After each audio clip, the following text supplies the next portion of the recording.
The Statistomat Pitch by Chandler Davis. Performed by Paul Lawley-Jones.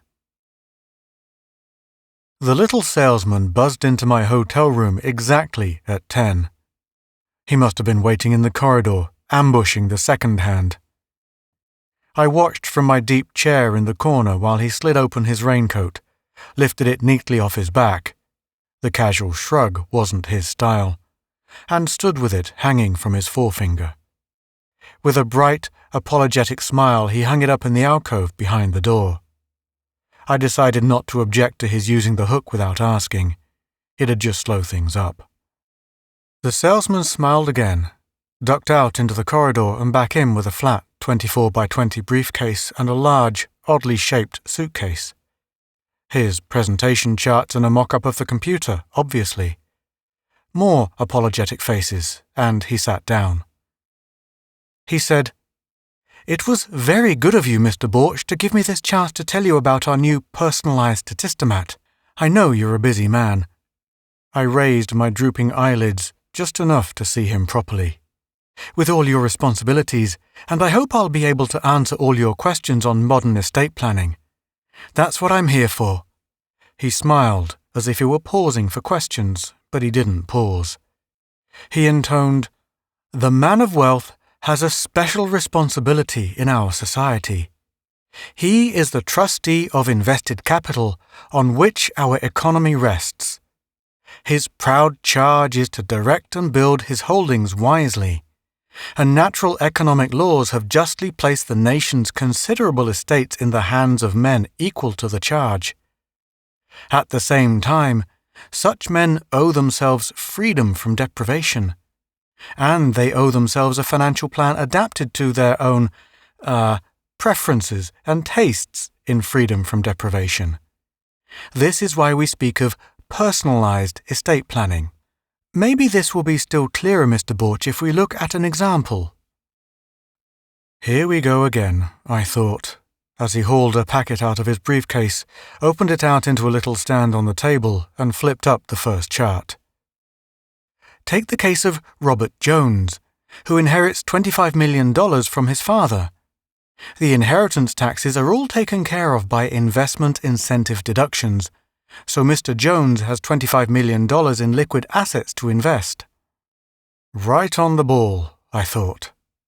The hypothetical $25 million was just about twice the publicly known size of the Borch estate, therefore right in the league he could figure I'd like to be playing in.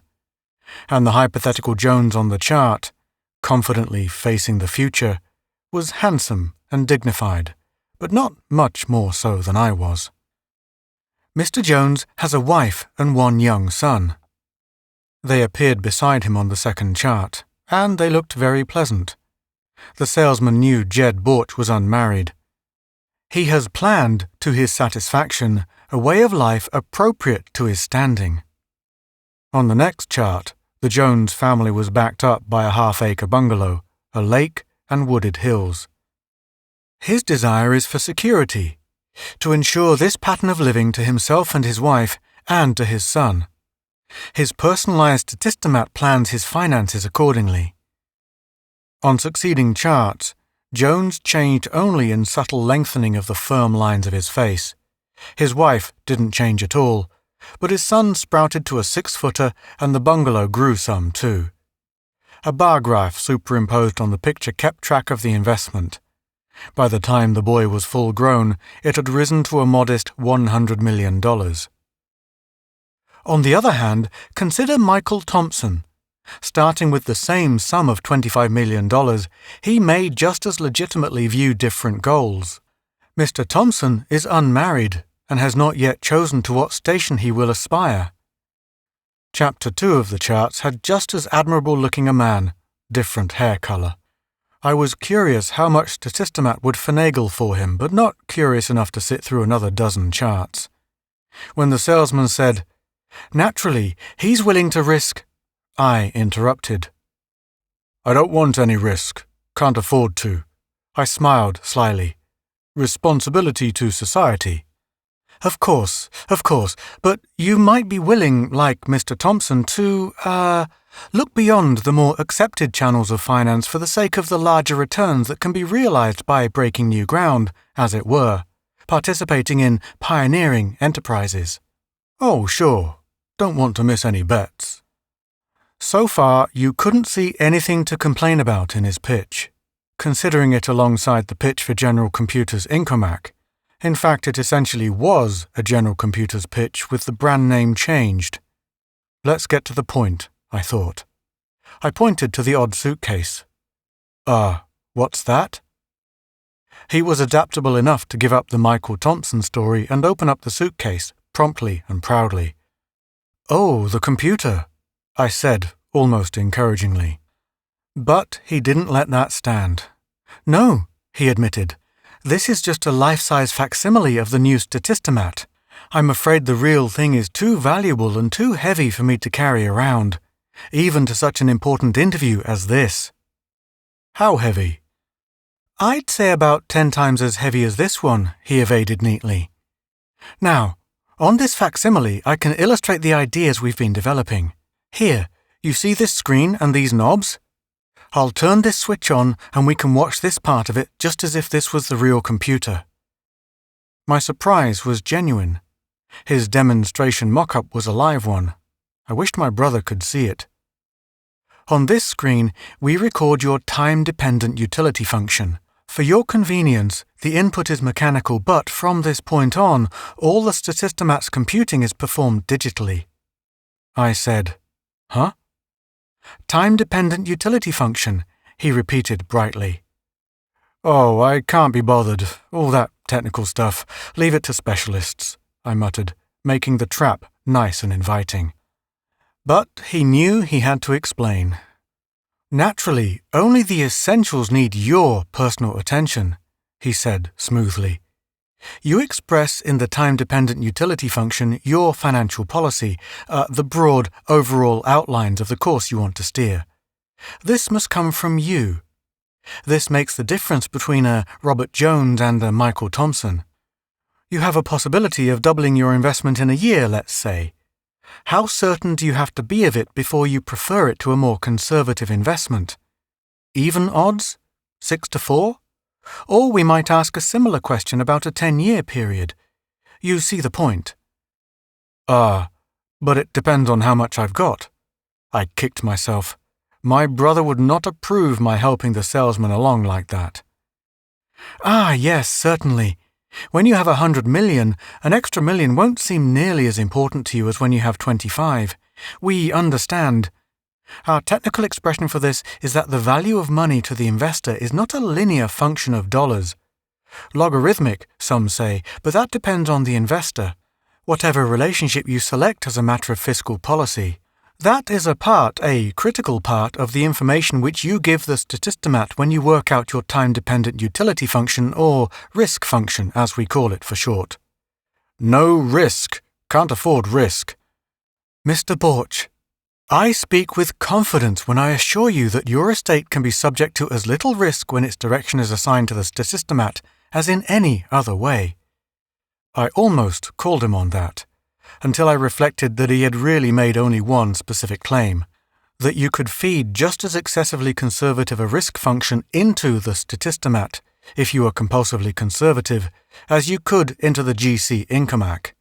That might be true. He went on.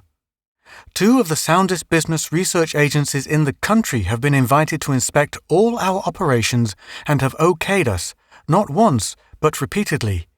The SEC and the FTC. Darn right they've checked you, I thought, by law, and don't think they'll stop. But it didn't do any good to spot a steep slant in his formulations. He was a salesman after all. Just so he steered clear of demonstrable falsehoods and fraudulent tendencies, as defined by the 1978 Commerce Act, he was within his rights. He was staying clear. Some of his claims a stickler might want to check up on, but I wasn't going to bother any more to watch for things like that. I thought the stickler would find in each case that he'd been wasting his time. This little salesman seemed awfully good at skating just at the edge. He really knew his profession. I didn't let my bafflement show. I just looked at him dully and made noises as if I was about to say something. I was, but I didn't know what. There just had to be something bad about this Statistomat venture. Without, apparently, any new gimmick, a small, new company was producing just as good a product as one of General Computer's best-managed divisions. How could Statistomat hope to deliver a normal profit? It wasn't reasonable. There must be badly cut corners, if not in the product, then in the sales program or the servicing of customers. Or else the investors weren't hoping for a normal return. In that case, there was something funny in their motives, a long-range scheme to undermine GC or something. That might show up in this salesman's pitch. So I switched to, how do I know what stocks this thing'll tell me to buy? Not tell you to buy, he corrected charmingly. Buy you. The machine can be connected by direct wire to the exchange's computer. Yeah, but how do I know what stocks I'll be getting? I want General Computer's preferred. He smiled. Quite possibly you'll find yourself the owner of a considerable block of GC preferred, provided, of course, your time-dependent utility function dictates a policy which— You mean, I said, with the very suspicious expression my brother always objected to, you'd let your machine bid for GC stock for me? Naturally. The Statistomat has often recommended purchase of GC stock. Let me explain to you an aspect of modern firm management which may be so specialized as to have escaped your attention. Each firm draws up what is called a preference function. It is somewhat analogous to the investor's time-dependent utility function. It gives exact expression to the objectives of the firm. For any conceivable economic position the firm might be in, it determines, let us say, the weight the board places on a dividend this year as against a larger dividend a year from now, or 10, and so on. It is the criterion for all the optimization computations which pattern the firm's activities. Under a 1978 law, every corporation offering stock on the exchange must publish its preference function. All these preference functions are known to your Statistomat. In effect, it is as if they were all in Statistomat's memory, continuously updated automatically. Naturally, for a particular kind of investor, only certain kinds of stock are suitable. But Statistomat does more, and this is the point I think you'll find intensely interesting. After all, more than the firm's policy is important. Two firms may have identical financial policies but very different dividend rates, either due to different degrees of success or to different kinds of partial success. Statistomat also has available to it a sound estimate of the firm's expectations. Who does the, estimating? Based entirely on Commerce Department reports. That's as impartial as you can get, Mr. Borch, and it's also one of the best-informed sources in the country. This information is processed at our home office on one of the largest automatic computers in the world. You see, Statistomat Incorporated is deeply conscious of its responsibility to give flawless service to the men who control and direct America's fortunes. The little salesman sounded overconfident again, so I thought I'd shake him up. What does General Computers use for their whatchamacallit? The General Computers Incamac uses exactly the same sources of information. I said in a bored voice, What do you do different? The principles of investing planning are scientific principles, Mr. Borch, and anybody working in this field must follow them. Let's hear you desperate, I thought, but my voice just got drier. Guess I might as well get an— Of course, there are differences. Yeah? Oh, yes. You see, even though the principles are the same, still, if only one company was offering this service to investors, then what? It'd jack up the prices? But that was over-eager. He backed away immediately. Certainly not, Mr. Borch. Who could suggest such a thing? We all know General Computer's spotless reputation as one of the most heavily capitalized corporations in the country. Besides, by now we should be free of wild brain truster theories about the evils of monopoly. He smiled sanctimoniously. I drawled, "So what if only one company was selling these machines?" My brother would be grinding his teeth at this follow-up, but I thought I just about had this salesman boxed. I'd better. He was catching on. He answered, "Even though the same principles are applied, there are bound to be individual differences in their application. If all users of estate planning computers had relations with the same firm, all these minor fluctuations would be in the same direction for all of them. Although the investment mixes would be far from identical, they would be more alike than economic principles require. On the other hand, the investor who has the courage to associate himself with an alternate set of analyses may be comparatively alone in the course he chooses. Thus, he may benefit when this course chances to be better than expectations by having to share the reward with relatively few others." I had him. I said, "You mean this thing might buy me different stocks from what the GC whatchamacallit would?" "Why, yes. It would be surprising if there was not at some point a difference in the two solutions. That was the point you raised so well. And you mean your answer might make me more money?" "Why, yes, in the case, that is, in the way that I was discussing, But then you think GC gives out wrong solutions?" "Not wrong. Solutions that aren't the best, that means wrong, huh?" "Why, yes, I suppose that—" He stopped. I smiled. I dropped my Jed Borch personality, which the little salesman probably much preferred. "You know who you've been talking to?" "FTC?" "An FTC investigator," I said professionally. Without waiting for him to ask, I showed him my card with the impressive embossed words across the center. Fair Trade Corps. Then I pressed a button, and instantly 2 cops were in the door and at the salesman's shoulders. The salesman said, "What's the charge?" "You know what it is." "The charge, please." I shrugged. "Fraudulent tendencies, to wit, unfair, untrue, and scurrilous maligning of a competitive corporate body, individual, and/or product. Okay, boys." They handcuffed him and hustled him out without even picking up his luggage and his raincoat. He tried to look confident, but I thought the law-abiding public wouldn't suffer much longer from the connivings of Statistomat Inc. I settled back into the deep chair and turned with a triumphant grin toward the door of the room's closet. It opened. My brother, dressed in the distinctive charcoal green suit of a General Computers junior executive, stepped out, turning off the tape recorder as he came. He was grinning, too. "You had me biting my lip," he admitted, "but you came through all right. It's a good thing, too.